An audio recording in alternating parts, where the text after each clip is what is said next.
Allez, allez, plus vite.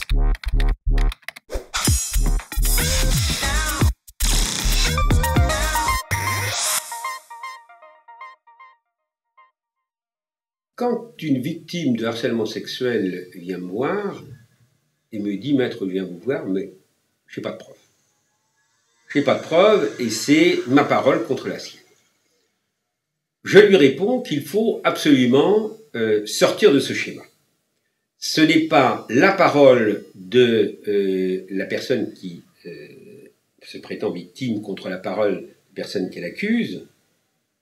Lorsqu'il ressort du dossier, bon, que ce dossier est effectivement défendable et que manifestement il y a des éléments, je pose la crédibilité de la parole de la victime.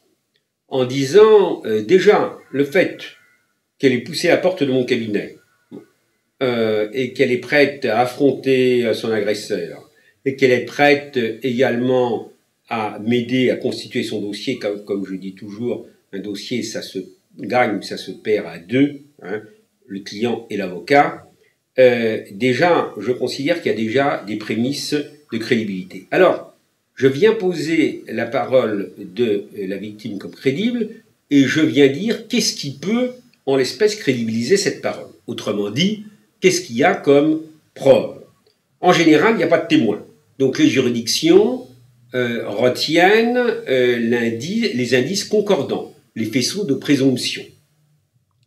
Alors, faisceaux de présomption, parfois il y a des éléments matériels, il y a 1, 2, 10, voire dans une récente affaire là, 83 SMS envoyés par donc la personne mise en cause. Bon, parfois, alors avec une progression, auparavant, une simple camaraderie allant jusqu'ensuite des déclarations enflammées et des propos parfois graveux. Il y a aussi bon, des cadeaux ou autres.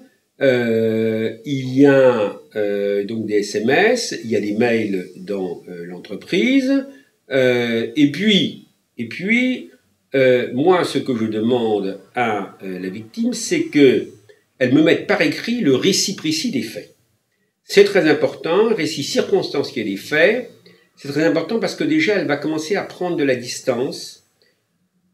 Là aussi, c'est un élément que je veux souligner, les victimes culpabilisent fréquemment en venant dire « mais qu'est-ce que j'ai fait pour ça mais c'est de ma faute, etc. etc. » Aurait dit « je lui balançais une gifle, etc. » pour lui faire comprendre. Bon, donc, il faut qu'elle rétablisse les choses, il faut qu'elle reprenne, et mon travail, c'est de l'aider à reprendre pied, hein, sur la situation qu'elle ne contrôle plus, hein, et à retrouver donc une confiance en elle, une autorité aussi, qui font qu'elle cessera aussi de culpabiliser, et à ce moment-là, déjà, si elle écrit tout ça, elle pourra prendre sa distance. Donc, des faits précis, et moi je viens dire que, sauf à ce que cette personne fasse preuve d'une pathologie aiguë, ces faits précis sont des indices,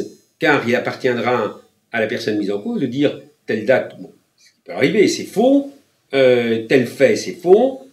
Je souligne que très souvent, je demande aux femmes, si elles ne se souviennent plus des dates précises, etc., surtout de ne pas inventer, car on comprend parfaitement que l'effacement en raison du traumatisme, l'effacement dans la mémoire en raison du traumatisme, c'est tout à fait fréquent, on peut parfaitement le comprendre. Et puis, la partie adverse pourra jouer s'il y a une erreur, pourra jouer cela pour mettre en doute la parole de cette victime. Donc ça, c'est un premier élément, un récit des faits précis qui laisse une sorte de marque au fer rouge sur le corps de la victime, en tous les cas, et dans son esprit, suite au fait de harcèlement sexuel dont elle est victime. Après, je m'interroge pour savoir s'il y avait un motif ou non pour cette femme d'affabuler. Dans le cas de son contrat de travail, avait-elle eu un avertissement? Risquait-elle un licenciement?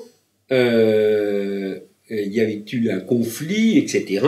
Donc, l'historique de ce contrat de travail est important, car la question est à poser, pourquoi cette personne irait-elle affabuler si elle n'avait aucun motif?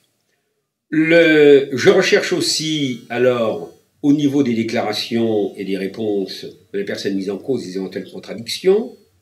Je m'interroge et je peux demander l'aide de l'inspection du travail sur l'historique du parcours professionnel de cette personne qui a été mise en cause, hein, car parfois il n'en est pas à son coup d'essai. Hein.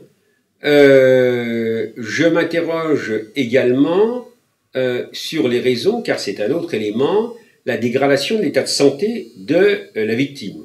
Je pose la question aux mises en cause, pourquoi brusquement, à telle période de l'histoire de contrat de travail, la personne donc a été en arrêt de maladie. Voilà. Voilà donc des indices et faisceaux de preuves. Parfois aussi, des collègues de travail viendront dire « Mais oui, je l'ai vue sortant du bureau en larmes, elle n'était plus comme avant, elle essayait de s'effacer le plus possible, on la voyait avec beaucoup moins d'entrain à travailler, etc. » Donc, on a parfois des collègues de travail qui viennent décrire tout simplement la souffrance de cette personne. Voilà ce qui peut crédibiliser la parole de la victime. La plupart du temps, les femmes, pour des raisons que j'ai expliquées tout à l'heure, n'osent pas se manifester, font le dos rond, attendent, bon, parfois même acceptent une relation sexuelle en se disant « il va me laisser tranquille par la suite ». Bon, c'est très dur, très pénible, mais elles acceptent, et en fait, ils ne les laissent pas tranquilles.